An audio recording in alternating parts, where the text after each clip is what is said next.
Boa noite, irmãos. Nós louvamos ao Senhor neste 23, é isso? 23 de junho de 2024, na Igreja Voz Bíblica, e tratando hoje de um tema muito importante, levando o pensamento cativo a Cristo. Na realidade, o título da nossa mensagem é Nossa Mente, cativa de Cristo ou do demônio? Repetindo, a nossa mente, nossos pensamentos, as nossas ideias, a nossa visão do mundo, ela é cativa de Deus, da Bíblia, ou então ela é cativa do diabo, com suas visões que modelam tudo nesse mundo, a maneira de trabalhar, a maneira inteira de viver, a maneira de trabalhar, a maneira de casar, a maneira de namorar, noivar, casar, descasar, recasar, a maneira de negociar. Eu escolhi um texto hoje, em 2 Coríntios, no capítulo 10, de 1 a 7. E aqui você vai encontrar o erro fatal das igrejas evangélicas, porque, especialmente na nossa época, a maioria das igrejas evangélicas, o pensamento, a mentalidade, a crença, as doutrinas estão atreladas mais ao que é chamado de pensamento pós-moderno, pós-cristão, pós-razão, do que a Bíblia. Muitos crentes, eles não pensam de acordo com a Bíblia, porque eles não passeiam muito pela Bíblia, eles não gastam muito tempo com a Bíblia, eles gastam muito tempo zapeando, facebookiano, instagramiano, eu estou inventando terminologia aqui. Eles gostam muito de passear no YouTube, no Instagram, no X, o antigo, esse do Elon Musk, o antigo Twitter. Então, essas mídias sociais vão formatando a sua mente, vão dando forma às suas ideias, seus pensamentos, às suas crenças, às suas práticas, e por isso você vê um número crescente de escândalos envolvendo líderes evangélicos, pastores, diáconos, presbíteros, líderes da música, da educação cristã, e os crentes em geral estão revelando vidas, do ponto de vista cristão, vidas derrotadas. Por isso também estão sofrendo reveses terríveis na sua vida, tendo seus casamentos destruídos, seus filhos destruídos, sua saúde destruída. E por que isso? Esse erro fatal de não manter o pensamento atrelado a Cristo, a doutrina de Cristo, a fé do Senhor Jesus Cristo. Vamos ler o texto. Olha o que o apóstolo Paulo diz. Além disto, eu, Paulo, vos rogo pela mansidão e benignidade de Cristo. Quando Paulo ele inicia uma exortação com esse rogo, ele está dizendo, pelo amor de Deus, presta atenção, que eu vou dizer muito importante, tua vida, tua felicidade, da tua família depende disso. Eu rogo, pelo amor de Deus, presta atenção. Então o que ele vai dizer é muito importante. Ele diz, vos rogo pela mansidão e benignidade de Cristo, eu que na verdade, quando presente entre vós, sou humilde, mas ausente, ousado para convosco. Ele volta novamente a usar aquela palavra, rogo-vos, pelo amor de Deus. Eu estou fazendo isso com toda a mansidão que eu posso experimentar, com a melhor intenção de Cristo, porque eles estavam acusando o apóstolo Paulo de, na presença dele, falar mansinho, mas quando Paulo escrevia, era botando para quebrar. Paulo diz, pois está bem, eu vou tentar escrever para vocês toda a mansidão e benignidade de Cristo. Eu que, na verdade, quando presente entre vós, sou humilde. Não é que quando ele não estava presente, ele não fosse. mais ausente, para dar ênfase ao que ele estava escrevendo, ele era muito forte. Ele disse: quando o presente é mais ausente é usado para convosco, rogo-vos, pois, que quando estiver presente, não me seja obrigado a usar confiança da ousadia que espero ter com alguns, que nos julgam como se andássemos segundo a carne. Aqui o apóstolo Paulo estava sendo questionado na igreja de Corinto pelos carnais, esses que tinham a sua mente atrelado à sua vontade e não à vontade do Espírito Santo, esses que tinham sua mente ligada com o mundo. E Paulo disse: olha, se preparem, porque quando eu chegar aí eu vou falar duro com quem não tiver procurado se ajeitar. Paulo dizia que eles eram carnais, e eles é que diziam que Paulo era carnal, que Paulo estava sendo muito duro, que aquilo era carnalidade. Paulo disse: não. Paulo simplesmente estava declarando a eles a verdade. É interessante que os crentes mundanos e carnais, eles chamam os pastores que pregam contra o erro e o pecado, eles chamam os pastores de legalistas, de durões, de radicais, em outras palavras, de carnais. É a defesa dos carnais, é atribuir o erro deles aos outros. Então Paulo diz: eu não estou sendo carnal, não. Como ele diz lá em Romanos, eu ensino tanto a bondade como a severidade, a bondade de Deus para aqueles que se quebrantam, né? E a severidade de Deus para os que resistem. Então ele continua dizendo, Paulo se defende aqui, versículo 3, porque andando na carne, ou seja, em um corpo humano, não militamos segundo a carne. Isso porque as armas da nossa milícia, do nosso combate, da nossa guerra espiritual, não são carnais. Eu não estou batalhando pela minha vontade, vocês sigam as minhas preferências, o que eu acho que é bom, o que eu não acho que é bom. Não tem nada a ver comigo. Paulo disse: o que eu digo para vocês foi o que eu recebi de Cristo. Ele vai dizer aqui aos Coríntios, já disse na primeira carta, ele disse: não militamos segundo a carne, porque as armas da nossa milícia não são carnais, mas sim são armas poderosas de Deus para a destruição das fortalezas. E aqui está o problema dos crentes, esses que resistem à verdade. Sabe o que era uma fortaleza? Era um castelo com muros fortes para impedir que alguém entrasse. Então alguns crentes, eles se cercam de argumentos, de pensamentos, de defesas para defender o seu erro, o seu pecado. Especialmente eu vou tocar nisso aqui na nossa época, que é chamada pós-moderna, onde diz que não tem verdade, cada pessoa faz a sua verdade. Os crentes estão cheios de fortalezas diabólicas, onde eles estão cativos, a mente deles as suas mentes estão cativas do demônio, do diabo. E Paulo disse: olha, as minhas armas são poderosas para destruir essas fortalezas, esses argumentos de crentes carnais e mundanos. E ele continua, destruindo argumentos. Então ele agora vai explicar o que foi usado em metáfora, mas destruindo argumentos e toda altivez, ou seja, arrogância, porque esses crentes que defendem seus pecados, sua vida errada, são super arrogantes, são super agressivos. Eu lembro que na primeira igreja que eu pastoreei, tinha lá um líder que ele já tinha sido acusado de adultério, já tinha sido tirado da liderança da igreja. Depois que eu cheguei, ele se aproximou e começou a assediar as moças e até mulheres. Então eu encarei ele, disse: olha, o que você faz não é certo. E disse na reunião da diretoria que nós íamos tratar de uma disciplina para ele. Ele soube na casa dele, ele era um homem grande, forte. Ele me mandou um bilhetinho: se você levar meu caso para a disciplina da igreja, eu vou lhe dar uma surra de pau. Só isso. Olha a altivez e a arrogância do camarada. Aí, pelo mesmo emissário, eu digo: pode ligar ele que prepara o pau, porque eu vou levar. Era um pastorzinho bem novinho, no meu segundo ano de pastorado, magrinho, mal alimentado, e o que a igreja pagava a gente só dava para comprar o almoço, e a gente só comia metade para sobrar o resto para a janta, bem magrinho. Eu disse aí: depois prepara o pau, porque eu vou levar seu caso para a igreja. E levei, e ele foi disciplinado.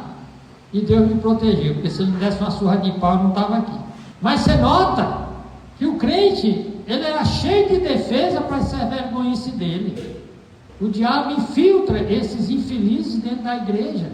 Por isso que não se iluda com todo mundo que diz que é crente, não.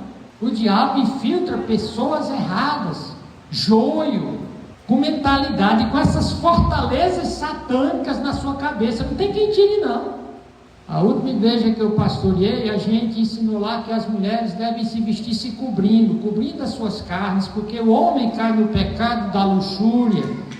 O homem é atraído sexualmente pela mulher, principalmente pela roupa. E a Bíblia diz que a mulher deve se vestir com decência e modéstia, se cobrindo. Mas olha, tinha umas mulherzinhas na igreja, que a Bíblia chama de mulherzinha, essas que não criam vergonha de se vestir direito. Não tinha quem fizesse elas se cobrir. Elas sempre davam um jeito vinha com a saia comprida, mas lascada. Vinha com a roupa de manga, mas com decote. Eu digo, infeliz. Essa daí só a peia de Deus vai botar ela na linha. Então, olha o que diz aqui. Destruindo, Paulo disse, eu vou pegar pesado com esses camaradas. Destruindo todo o argumento, desculpa para fazer sem vergonha, e toda altivez que se levanta contra o conhecimento de Deus. Ou seja, não é a minha preferência, não é o que eu gosto, não é o que eu estou culturalmente acostumado, não, mas é o conhecimento de Deus. Existe um conhecimento de Deus que o mundo ignora, que hoje existe um conhecimento objetivo, um conhecimento que não altera conforme as culturas, conforme o tempo, conforme o gênero sexual. Então Paulo disse, eu vou aí, viu? Se preparem. E se levanta contra todo conhecimento de Deus, e repita comigo, e levando cativo todo o entendimento à obediência de Cristo. A fortaleza que eu tenho dentro de mim são as doutrinas, a minha confiança na palavra de Deus, o conhecimento de Deus. É isso que eu não devo deixar ninguém me tirar. É isso que é ter a mente cativa a Cristo. É muito, muito interessante quando Paulo diz, foi feita a leitura com breves comentários.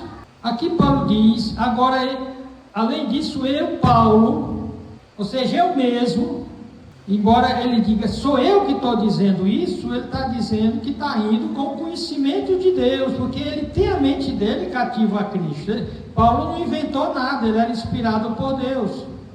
Paulo não usa nós aqui, como ele faz nos capítulos anteriores. Paulo está dizendo aqui, eu, como comissionado por Jesus Cristo, eu exorto. Faço isso com mansidão, com toda boa vontade, com toda boa intenção. Mas se vocês não querem que eu vá assim, então eu vou enfrentar vocês com o conhecimento de Deus. Vocês virão com o conhecimento cativo do demônio que vocês botaram na cabeça de vocês. Esse é um texto muito importante que eu até pretendo a gente explorar ele mais vezes. Mas o que é importante, ele diz aqui, rogo-vos, pois que quando estiver presente, não seja obrigado a usar com confiança da ousadia que espero ter com alguns que nos julgam como se andasse segundo a carne. Essa é uma das desgraças de hoje. Pastores amigáveis, pastores que querem fidelizar seus membros, ou seja, seus membros não deixam de vir para a igreja, não querem fidelizar seus membros ao conhecimento de Deus, à doutrina de Deus. Então eles vão flexibilizando. Ele diz claramente, não seja eu obrigado a encarar vocês de uma forma que não é que Paulo devia ser uma pessoa muito educada, ele era muito instruído culturalmente. Paulo falava pelo menos uns 5 idiomas dos principais da sua época. Ele era um erudito, então ele era um gentleman, ele sabia tratar bem. Mas diante do pecado não existe esse negócio de falar com palavras dúbias, ele diz claramente: eu vou falar com vocês o conhecimento de Deus, doa quem doer. Isso é muito difícil na nossa época. Por quê? Porque nós vivemos numa época em que as pessoas não querem o conhecimento de Deus. Elas querem conhecimento, porém não o de Deus. Elas querem conhecimento, inclusive há uma tendência na pós-modernidade das pessoas terem uma fome por conhecimentos descartáveis, por besteira. Elas ficam no celular vendo 1001 videozinho, cursozinho sobre coisas que elas nunca vão usar na vida, puro supérfluo. As faculdades hoje oferecem tudo que é curso, e tem gente que faz não sei quantos cursos de faculdade só pela vaidade de ter um diploma, e isso é triste, porque essa época em que as pessoas não estão querendo ouvir assuntos pesados, alguns assuntos que são tabus em algumas igrejas. Em algumas igrejas não se fala de divórcio e recasamento, a não ser muito superficialmente. Não falam de fornicação ou sexo dos jovens anti-casamento durante o noivado. Não falam de submissão feminina, a não ser de forma muito geral, e falam isso de uma forma tão dúbia, que no final das contas, submissão da esposa ao marido é tudo menos submissão. No final das contas, a definição dele de submissão torna a mulher a cabeça do homem dentro do casamento. Ou seja, pervertem tudo. Agora, eles estão seguindo a nossa época. A nossa época, que é uma época tida como pós-individualista. Ou seja, hoje se vive a época do tribalismo, da tribo, faz parte da minha tribo. Eu sou mulher, então eu vou defender as mulheres, não importa se está certo ou está errado. Eu sou negro, então eu vou defender o negro, não importa se ele está certo ou está errado. Eu sou um chinês, eu vou defender o chinês. E assim por diante. Pós-individualismo, ou seja, o indivíduo não é responsável por nada, o indivíduo não tem um propósito específico para si, ele tem um propósito diluído no grupo, diluído no propósito da agenda mundial. Isso é o que é chamado de mundo pós-moderno, um mundo que tem vários argumentos e fortalezas que tem enganado muitas igrejas, porque o mundo pós-individualista, como eu falei, ele não mais atribui um propósito específico para o indivíduo. O propósito do indivíduo é diluído no grupo, que o indivíduo não tem responsabilidade perante Deus e até perante a sociedade. Eles usaram psicologia e psiquiatria para tirar a responsabilidade do indivíduo. A sociologia diz que o culpado dos erros do indivíduo é a sociedade. A psicologia diz que é a química do cérebro dele, é a época do indivíduo sem responsabilidade, do indivíduo que não tem mais uma orientação clara sobre o que fazer com a vida dele, com a família dele. E quando ele tem religião, é a comunidade da fé. Nós decidimos o que é melhor para nós. É a Laodiceia, aquela igreja tipo da época do juiz, cada um fazia o que queria e que Cristo estava a ponto de vomitar na boca. Ou seja, se por um lado eleva o indivíduo, ao mesmo tempo vai minando os aspectos da questão do conhecimento, a questão da verdade. Nessa época, que nós chamamos atual do mundo, como o mundo pensa, pós-individualista, pós-racionalista, ou seja, não segue mais as premissas, não segue mais a ordem dos argumentos, a ordem das premissas. Por exemplo, se comportamento A é errado e Francisco se comportou conforme o comportamento A, logo Francisco é errado, está errado. E isso era lógica antes, quando se usava a razão. Hoje, mesmo que existe um comportamento errado, por exemplo, assassinar covardemente, e Francisco matou covardemente, é a segunda premissa. A primeira premissa diz que matar covardemente é crime. A segunda premissa diz que Francisco matou covardemente. Então a terceira premissa, que o resultado dessas duas premissas, a premissa maior, todo que mata covardemente é o quê? É criminoso. Francisco matou covardemente. Qual é a conclusão lógica? Francisco é o quê? Inocente ou criminoso? É criminoso. Porém, na pós-modernidade não. Na pós-modernidade não segue a lógica. Tudo bem, matar covardemente é errado. Francisco matou covardemente.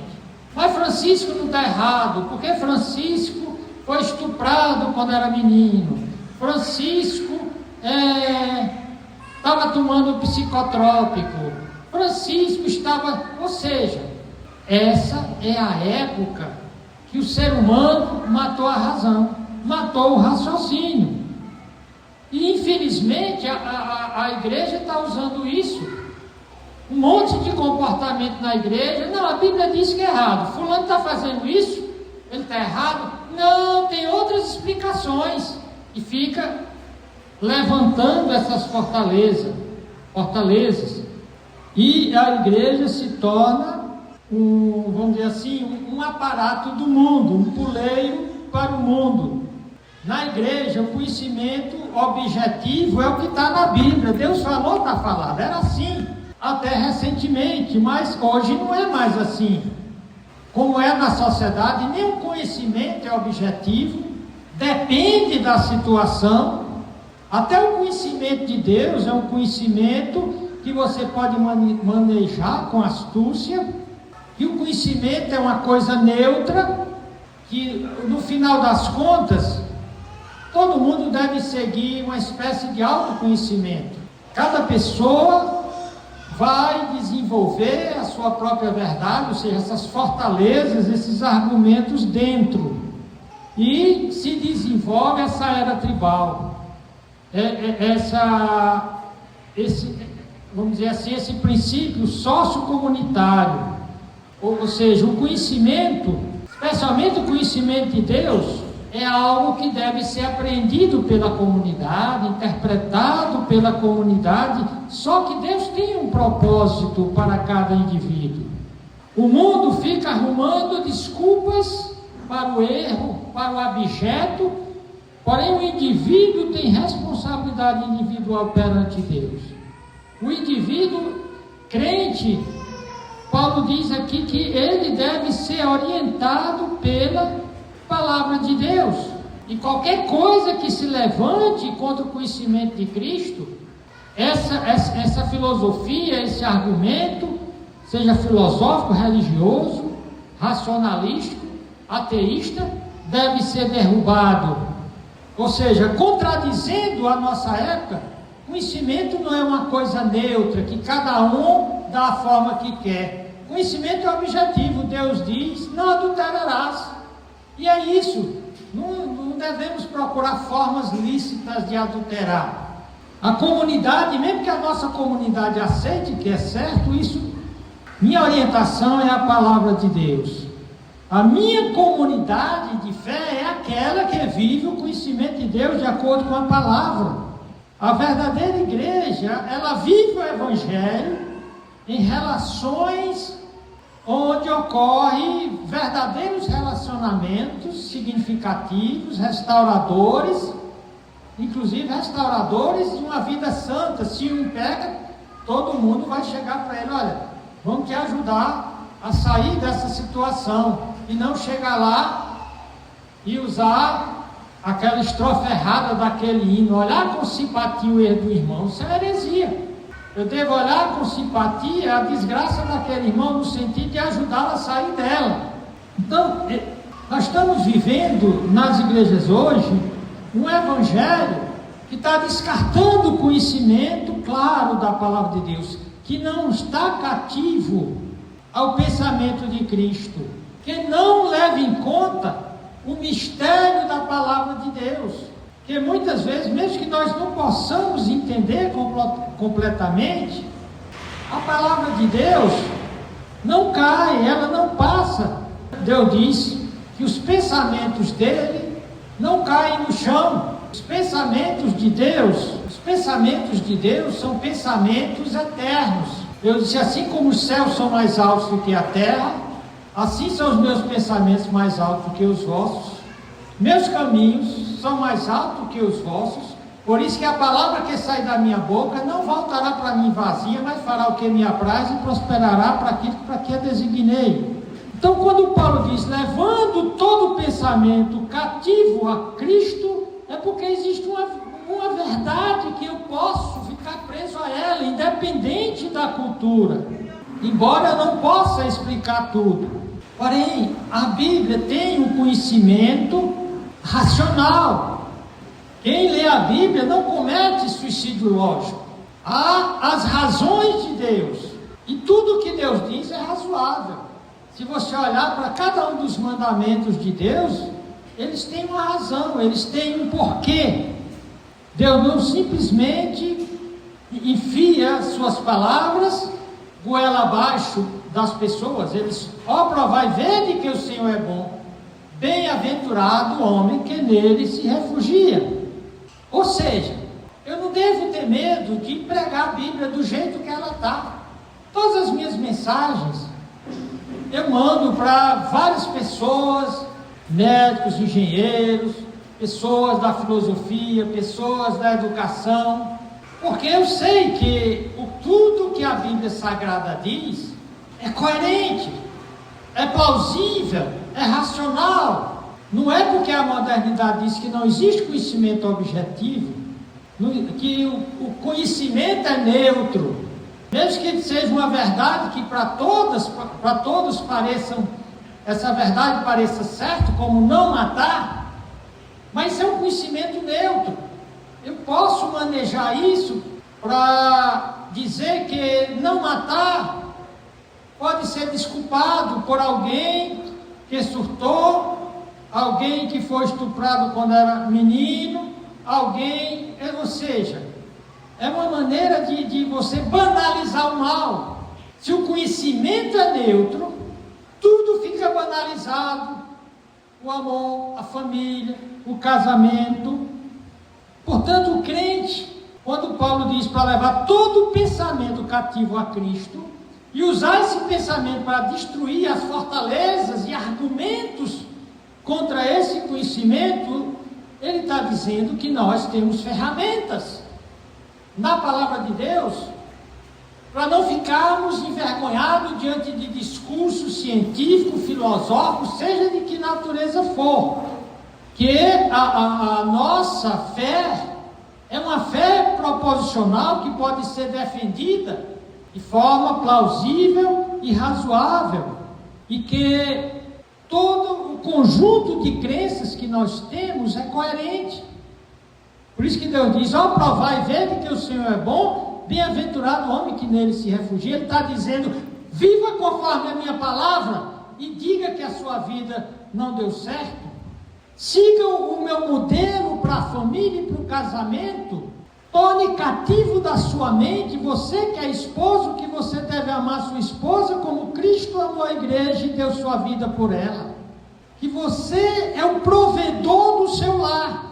Você é o modelo de Cristo, você é o marido Cristo. Ilustre, mostre para a sua família quem é Cristo através de seus pensamentos, palavras e ações, não suas preferências, suas vontades, seus caprichos.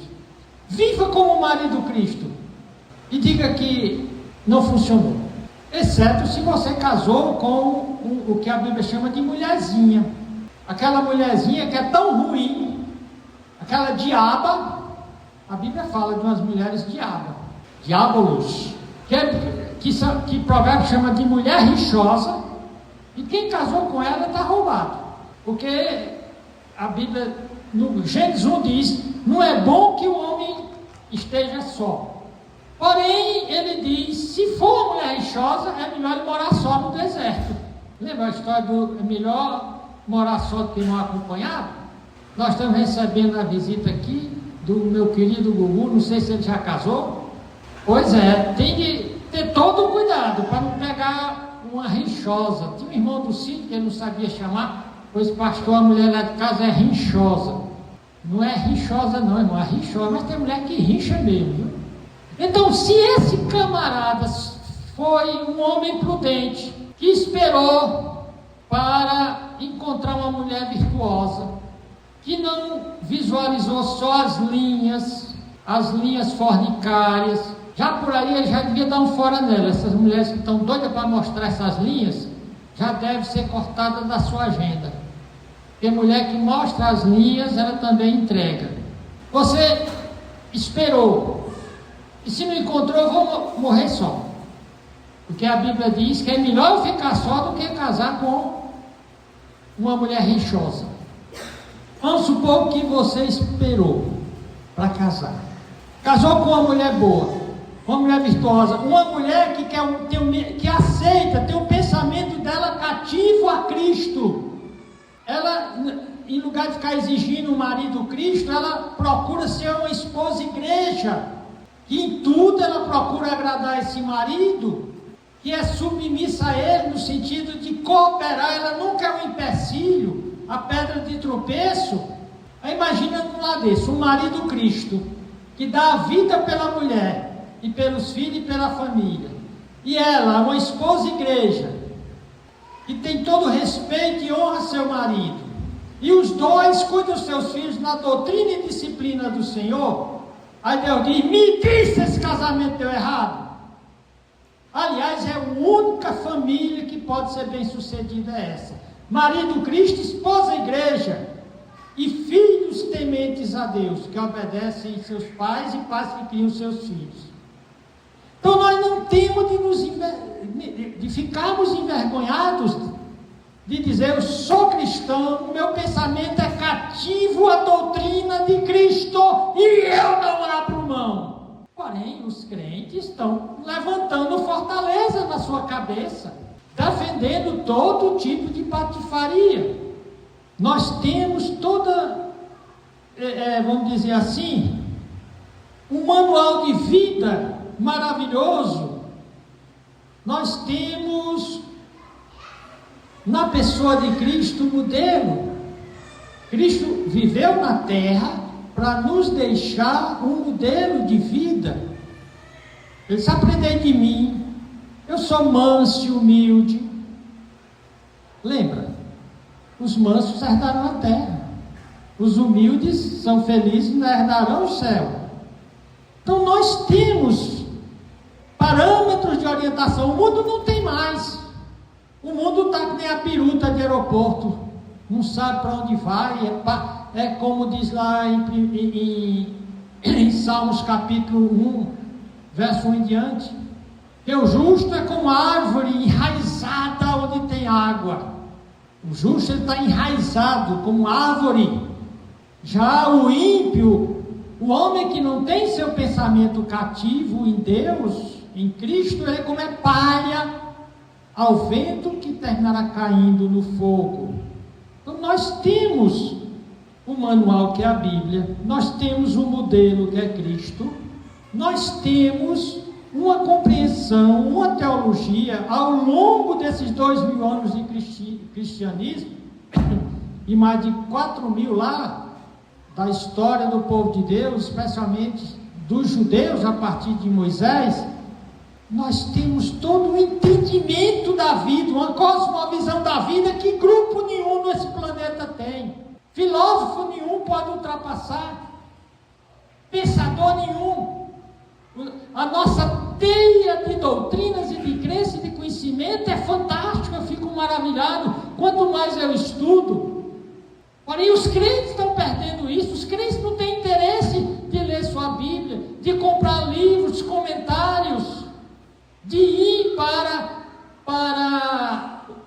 já que você quer ver um vídeo no YouTube, procure quem está pregando, quem está expondo a Bíblia, não essas abobrinhas aí, 5 regras para ser feliz, 10 passos para você não sei o quê, tudo isso é pilantragem. Às vezes não é nem pilantragem, é um pirulito. Agora tenta sustentar o seu corpo com pirulito. Então nós precisamos seguir a ordem das premissas. Nós precisamos de reflexão intelectual. Nós precisamos valorizar a nossa experiência de conversão e procurar experimentar, vivenciar cada princípio da palavra de Deus do jeito que está lá. Nós devemos renunciar às premissas do mundo, não adulterar, algumas vezes errado. Mas fulano adulterou, nós vamos atrás das vezes que não é errado. E então eles vão criar essas fortalezas de engano. Porém nós vamos seguir à risca a lógica de Deus, e não só a lógica de Deus, mas a lógica normal. Afirmar as proposições corretas que afirmam que Deus está afirmando, e não seguir esse evangelho que nutre a carne, que vai crescendo dentro de uma pessoa que se diz evangélica como um câncer a destruir todo o conhecimento de Deus. Por isso que Paulo diz: vocês, coríntios, vocês estão levantando fortalezas de engano, de ilusões, pensando porque vocês defendem o contrário do que a palavra de Deus diz, isso vai se tornar certo. Em lugar de ficarmos usando toda a nossa sagacidade, toda a nossa inteligência para descobrir brechas na palavra, para fazer do nosso jeito, nós deveríamos ser mestres na Bíblia. Antigamente, os crentes, há uns 150 anos atrás, o hobby deles era decorar a Bíblia. Tinha crente que sabia livros inteiros da Bíblia decorados. Tinha crente que sabia detalhes pequenininhos. Outro dia eu vi um senhor idoso, que ele fala de toda a genealogia de Cristo, desde Gênesis até chegar a Cristo. O senhor idoso de quase 100 anos, um atrás do outro, Ou seja, ele gasta tempo com a palavra de Deus. Ele conhece realmente a vida dos personagens, dos heróis da fé. Os heróis da fé dele não é Superman, Batman, os X-Men, os Transformers, os heróis dele. Ele conhece, ele sabe que não tem herói como Abraão, como Isaac, Jacó. Então o crente, ele precisa levar cativo o seu pensamento a Deus. Ele precisa ter uma cosmovisão verdadeiramente cristã. Ele, pela vida dele, pelas palavras dele, ele deve mostrar que ele leva a sério cada mandamento, cada princípio da palavra de Deus. Ele não ousa dizer, tudo bem, a Bíblia diz é assim, mas não tem nenhuma saidinha. Ele sabe que o crente que faz essa pergunta já traiu a verdade, já traiu a Cristo. Então esse é o evangelho que é verdadeiramente as boas novas de salvação. Quando Cristo diz, levando todo pensamento cativo à obediência de Cristo, ele está dizendo aqui, deixa que o pensamento de Cristo te capture, como alguém que era capturado numa batalha e não tinha forma de escapar. Então se deixe capturar pelo pensamento de Cristo. Paulo está denunciando aqueles falsos mestres que eles estavam sendo capturados pelas filosofias da época. Eles estavam em Corinto. Corinto era uma cidade portuária. Cidades portuárias geralmente são conhecidas por muita prostituição, muita promiscuidade. Corinto era uma Sodoma moderna na época de Paulo. Tinha toda espécie de filosofias, de pensamentos, tanto que alguns estavam bebendo da filosofia grega, e os filósofos gregos tinham um pensamento que Deus disse que, confrontando aquele pensamento grego com o pensamento de Cristo, era loucura. Só para você ter uma ideia, muitos daqueles filósofos eram pederastas. Eles tinham alunos, e o aluno, o discípulo dele também era, vamos dizer assim, você entendeu, para que esse vídeo não seja derrubado do YouTube. Tinham a mente, a antropologia deles, o homem era tudo era voltado para eles. A felicidade, a eudaimonia, ou o florescimento, era ter uma vida boa aqui na terra. Usar a filosofia para evitar os excessos e aproveitar o máximo que esse mundo pudesse oferecer, tanto de fornicação, de adultério, de bebidas, só que isso feito com moderação. E aqueles gregos, coríntios, estavam absorvendo essa filosofia deletéria, essa filosofia que destruiu os gregos, que destruiu os romanos, que destruiu os persas, que destruiu os babilônicos, que destruiu mais de 80 culturas, porque o pensamento de Deus é mais elevado do que os homens. Então Paulo, ele diz claramente aqui, que o crente não se deixe contaminar por esta visão, por essa antropologia. Antropologia é o estudo do homem, é a vida vista a partir do gosto, das preferências humanas, do bem-estar humano. É a antropologia das ciências humanas. O centro é o homem, o bem-estar do homem, não é a verdade. Não existe para eles verdade absoluta. Aí Paulo é muito claro. Não se deixe capturar, enredar, cair na rede. Pedro fala de cair na rede. Paulo fala de ser capturado pelas filosofias, pelas ideias dos homens. Em Romanos, Paulo diz claramente: procure constantemente renovar a sua mente.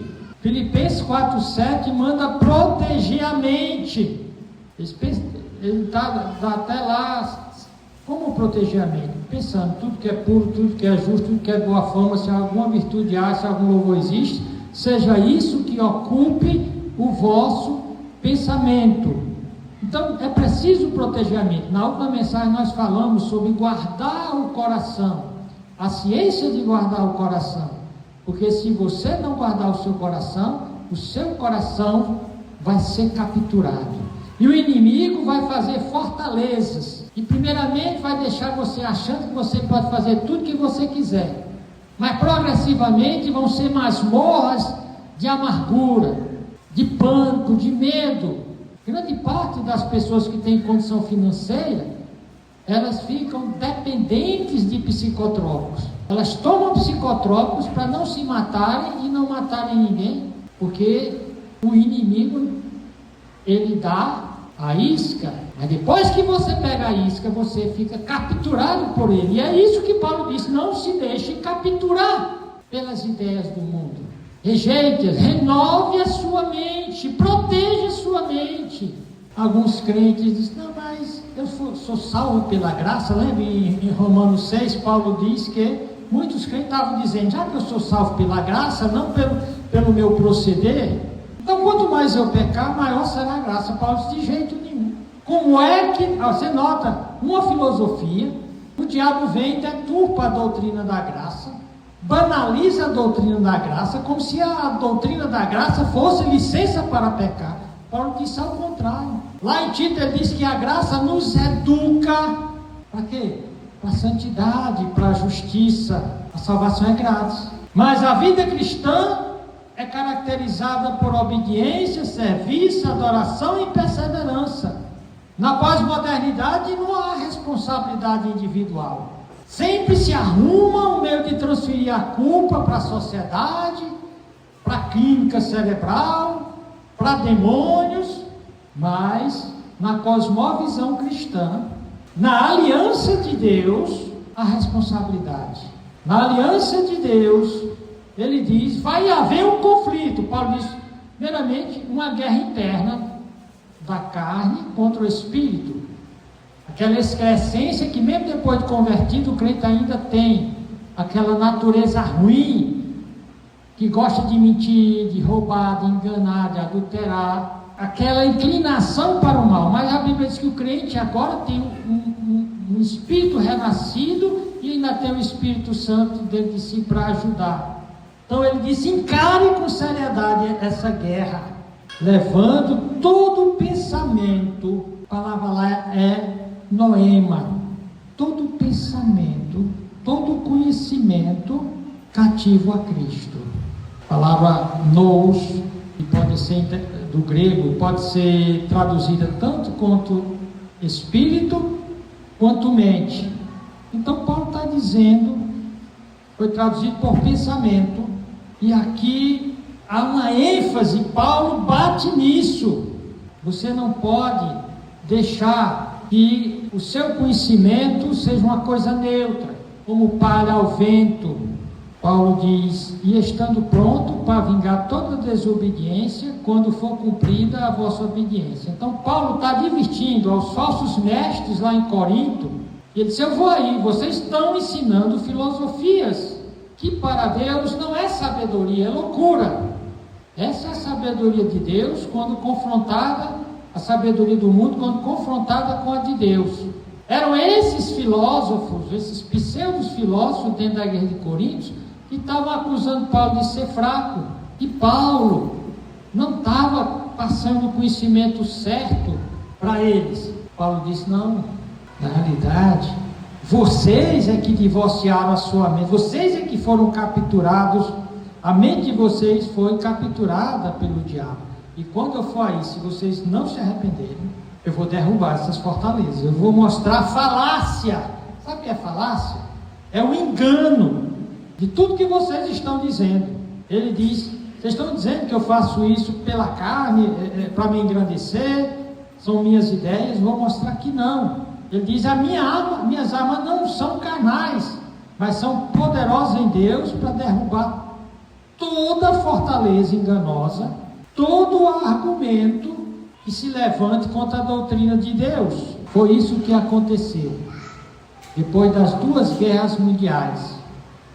Alguns marcam que lá aconteceu o que foi chamado de um abalo sísmico, um terremoto, porque até a Segunda Guerra Mundial as pessoas ainda acreditavam em conhecimento certo, bom e objetivo, e que a educação faria o homem criar uma sociedade boa. Porém, foi aquela sociedade arrogante, baseada na filosofia moderna, de que o homem não precisava de Deus, o homem só precisava usar sua inteligência para criar uma sociedade boa. E foi essa arrogância humanista, em que o homem era o centro e a medida de todas as coisas. O homem tinha condição de dar solução para todos os problemas, porque ele já tinha encontrado a penicilina para as doenças, ele já tinha conseguido criar o avião, ele já tinha feito submarinos, grandes navios. Então, o homem não precisava de Deus para explicar mais nada, e que o homem estava cada vez mais, conforme Nietzsche, um super-homem, e que Deus estava morto. O homem não precisava mais de Deus. Aí então estouram 2 guerras mundiais, feitas pelos homens mais bem educados, pela filosofia tida como mais refinada da época. E eles praticamente destruíram a civilização europeia. Então, depois dessa desgraça, desse terremoto das 2 guerras, quem foi destruído não só foram os prédios e pessoas que morreram, eles também destruíram a verdade. Não, nós não confiamos mais na razão, no conhecimento. Numa comparação breve, até a era moderna, antes da era moderna, se acreditava, os homens acreditavam que existia um Deus, que existia coisas como virtude e coisas ruins, que Deus era uma autoridade. Embora não seja um crente, eu acredito que Deus existe uma autoridade. Quando chegamos no fim dessa da Idade Média, dessa era pré-moderna, começa-se a era moderna, que é ambivalente em relação a Deus. Ambivalente, ou seja, tem dois pensamentos. Ou Deus não existe, ou então Deus deve ser examinado pela mente do homem. O homem é quem vai dizer quem Deus é. E a virtude é uma questão da razão, aquilo que der mais vantagem para o homem. Então aqui nós encontramos a autoridade lógica da ciência. A ciência é que é a verdadeira teologia, a verdadeira orientação. Mas com o terremoto da pós-modernidade, Deus não está morto, porque cada pessoa é seu próprio Deus. A divindade é uma expressão de cada pessoa. E a virtude é construída comunitariamente. É o que a sociedade diz que é o melhor para o indivíduo. Portanto, a autoridade ou é eu, ou então o grupo a que eu pertenço, o tribalismo, e que eu não preciso mudar. Eu estou bem como estou. E é isso que muita gente está vivendo. Muita gente está vivendo como um pequeno Deus. Muita gente está definindo para si o que é certo e errado. Muitas igrejas, elas são absurdamente anticristãs, mas elas se postam como anticristãs. Por exemplo, igreja que pinta as suas paredes de preto, e não há o mínimo bom senso das pessoas para perceberem que isso não tem nada a ver com o cristianismo. A Bíblia diz que Deus é luz e não há nele treva nenhuma. O que nós temos aprendido? Que há vamos dizer assim, todo um conhecimento para tentar desfazer o conhecimento de Deus. Para cada mandamento de Deus, tem um mandamento do diabo. Na Bíblia satânica tem os 10 mandamentos do diabo. Na Bíblia satânica tem as 10 bem-aventuranças do diabo, que é o contrário das de Deus. E infelizmente as pessoas vão engolindo. As pessoas vão se deixando capturar, achando que pastores que ainda pregam a indissolubilidade do casamento são radicais. E aquilo que Deus ajuntou o homem não separa, são radicais. Quando que, numa mensagem passada, eu mostrei que até o século XVI, e especialmente até o século V, todos os pensadores da igreja, e até posteriores, diziam que o casamento, válido para Deus, é com o cônjuge original, o primeiro com quem se casou. A partir daí, os demais são considerados adultério. E alguns pensadores atuais, peso, chegam a dizer isso, que todo recasamento após divórcio é adultério. Mas, e se houver arrependimento, Deus perdoa e concede um segundo casamento. Só que Cristo foi só até aquilo que Deus ajuntou o homem e não separa. Cristo foi só até quem casa com repudiada comete adultério, quem casa com repudiado comete adultério. Se Deus vai perdoar ou não, como eles dizem que todo pecado, se houver arrependimento, tem perdão, se isso vai acontecer, fica na nuvem e não no que está na Bíblia. Não vou nem descartar que Deus não venha perdoar em algumas situações. Eu tenho visto casos dramáticos, mas eu vou ficar com o que a Bíblia diz. Verdades que só aceita quem foi capturado pela mente de Cristo, pelo pensamento de Cristo. Os que não foram, ele diz, não, isso aí é verdade. Porém, como todo conhecimento é neutro, a gente pode trabalhar em cima desse conhecimento e criar saídas. Portanto, pensemos seriamente, como é que o meu cristianismo, quais são as fortalezas que o inimigo armou no meu coração para defender o que Deus não defende. É aí onde eu devo renovar a minha mente. Renovar a mente é voltar a se deixar capturar pelo que a palavra de Deus diz. É voltar a estudar a Bíblia diariamente. É voltar a decorar as Escrituras. É voltar a praticar o que a Bíblia diz. Não importa se alguém vai me chamar de radical, de fanático, porque foi isso que os coríntios estavam dizendo com Paulo. Ele está agindo na carne, ou seja, ele é um fanático, ele é um radical. E Paulo diz: quando eu chegar, eu vou dizer a vocês quem é carnal. Portanto, irmãos, vale a pena se deixar cativar por Cristo, aceitar integralmente o que Deus diz na sua palavra, não importando o que a cultura e o mundo diga. A verdadeira ciência é a ciência de Cristo, é o conhecimento de Cristo. Amém? Senhor Deus, nosso Pai, obrigado por esse tempo aqui. Em nome de Jesus Cristo oramos. Amém. Boa noite.